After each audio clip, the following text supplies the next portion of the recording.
Okay, now one of the things about the standard deviation is that it is not resistant. Okay, we talked about with if something is resistant, then it doesn't change dramatically if you have a really high or a really small value.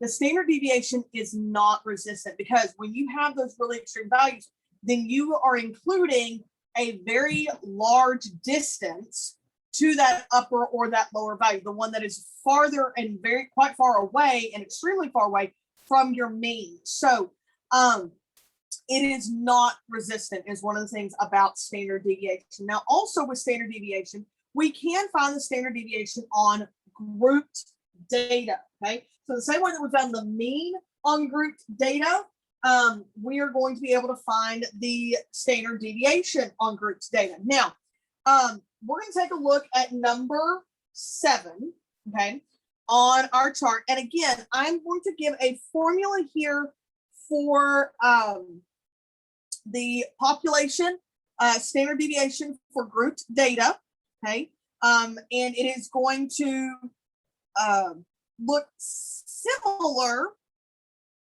to the one that we had when we did the it's going to look kind of like a cross between the standard or the variance one that we just had and the grouped data one that we had before. Okay.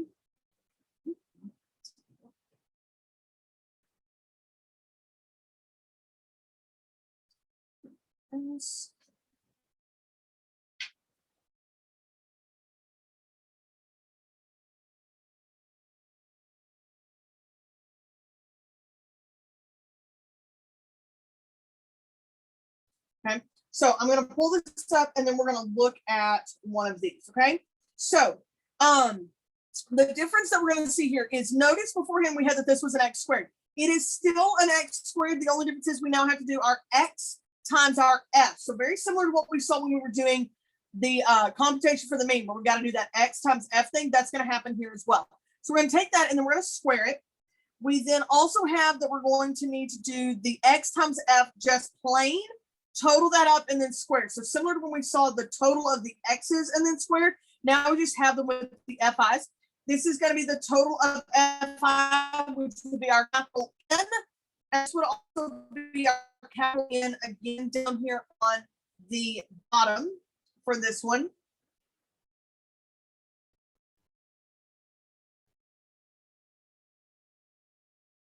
Okay, and then on our sample one over here, with the same setup, the only difference is we do have this fi total -1. So we're still making that n-1 style adjustment for our sample standard deviation down here on the bottom. Okay, so now pulling up an example for number 7,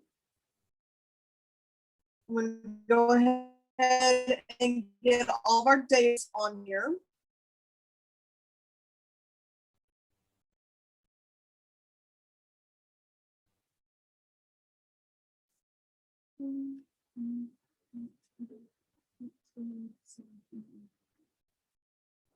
Okay, so this is our frequency. This is our class. Now again, we're going to need to find that midpoint for this. Okay, so now for calculation purposes, this is our fi and our midpoint is our xi for this one. Okay, so for the midpoint, remember we take the lower one and the next lowest one. So 0 plus 1 is 1. Divided by 2 is going to be 0.5. This is going to be 1.5, 2.5, 3.5, 4.5, and 5.5. So what I'm going to need out here is I am going to need an xi times fi. Okay, so I'm basically going to be multiplying these two things together. So I've got 45 times 0.5 is going to give me 22.5. 19 times 1.5 is going to give me 28.5. 18 times 2.5 is 45.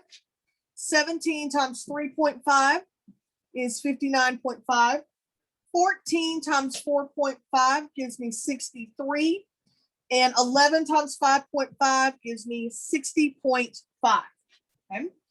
Now, I'm also, and that handles this part that's up here in parentheses on either one of these. Now, I am going to need an XI. Excuse me, I have my squared in the wrong place.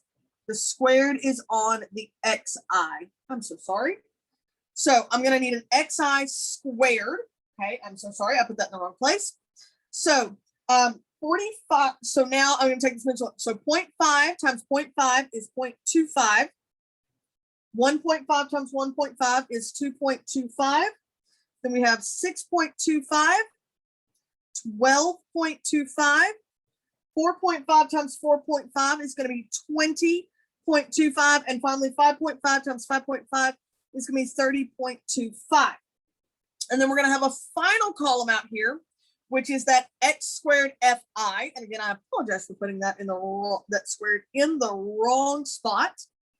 Okay, so now we're doing, let me make sure that I mark these so that you understand, is going to be this column with this column. Okay, so make sure that you're tracking which columns you need. So I need 45 times our 0.25, which is going to be 11.25. 19 times this 2.25, which is 42.75. 18 times our 6.25. 17 times our 12.25.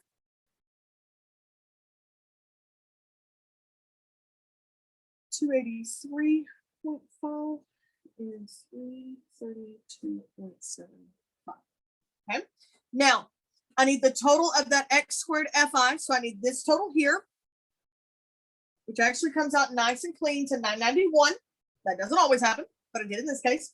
I'm also going to need the total of the xi fi's. Okay, so that's this column, which is 279, which also came out.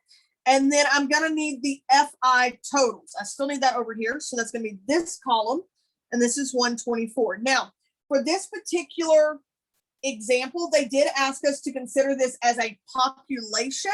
So I'm going to be using this formula. So I'm going to have 991 minus our 279 squared over 124 over 124. Okay. And so doing kind of a few little in-between steps here, this is going to be 991 minus 627.75 over 124. And that's handling that 279 squared divided by 124. And then we wind up getting that this is 2.929. Okay. And again, this is our variance, which would be sigma squared. If we want our standard deviation, which would be sigma because it's population, we're going to do square root of that 2.929, which is going to be 1.712 when that is all said and done. So again, if you're calculating by hand, you are going to get values. This actually comes out to be 1 if you use just that one calculation. If you do a few more decimal places on this response, that one actually changes up just a slight bit. Okay. Now you can still do this the same way that we did the mean, where you can put, if you're going to put this on a calculator, you would put your midpoints in L1, your frequencies in L2. And again, you would need to link those lists when you went through and did that. Okay, so you can still do this with a calculator. Again, your midpoints would go in L1 and your frequencies would go into L2 when that happens. Okay,